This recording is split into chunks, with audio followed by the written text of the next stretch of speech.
উনি ভুক্তভোগী হওয়ার পরে আমাদের গেছে, আমি ওনাকে আবার কিনতে দিলাম, উনি সাথে সাথে আবার 50 টাকা লাগবে। আপনার নাম কি? আপনি মিথ্যা কথা বললেন কেন? দোকানের লোক, এই দোকানের আপনারা গায়ের রেট আপনি চুপ করেছিলেন, ক্যামেরা দেখে আপনি রেট চেঞ্জ করে বলছেন। আপনার গায়ের মূল্যের চেয়ে বেশি টাকা রাখেন। দোকানকে চালাতে চান না? আজকে নতুন নিচ্ছেন, আমি তো বুঝবো না, সেটা তো আমার বুঝার বিষয় না। গায়ের রেট সে তো না দেনে বেছে না, তারা শিখাই করে দেন নাই। আপনার দোকানের না তো দোকানের হইলে আপনি এখন তো দায় রাখতে পারেন না। সেই হাতের টাকাগুলো কার? ওনার ব্যক্তিগত না দোকানের টাকা? তো 5 টাকা করে বেশি বেচতেছে ওনার কি গাড়ি কয়টা মাথা? মালিকের অনুমতি ছাড়া কি করতেছে? মালিক অনুমতি ছাড়া কি করতেছে? আপনি বাইরে আসুন,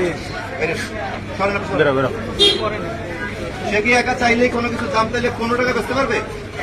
তাহলে বছর 5 টাকা কম করে বেচে পারবে মালিকের অনুমতি ছাড়া? তাহলে মালিকের অনুমতি নিয়ে 5 টাকা বেশি বেচতেছে। আসলে আপনার নাম কি? হ্যাঁ মারুফ, আপনার নাম কি? হৃদয়। আপনার 5 টাকা করে বেশি বেচতেছেন কেন গায়ের মূল্য? আপনি জানেন না মূল্য?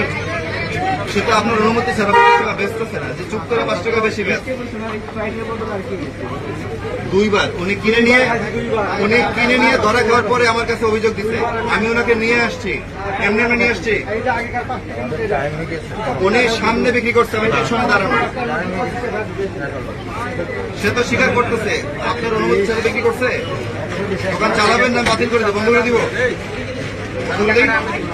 আমি বাতিল করে ইন্দিরা বাতিল ব্যবস্থা নিচ্ছি, ঠিক আছে? দোকান চালানো লাগবে না। আপনারা গায়ের মূল্যের চেয়ে বেশি বিক্রি করা যায় না, জানেন এটা? আপনি অবশ্যই জানেন। তো এইখানে বসে কেন বিক্রি করলেন? সহজ লাগলেন কেন? এখন জেল দিই আপনাদের, আর দোকানটা বন্ধ করে দিই, ভালো হবে?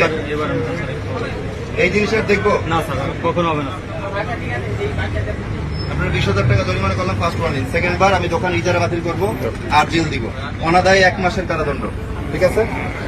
এই জিনিস যেন আমি দ্বিতীয় দিন শুনি না।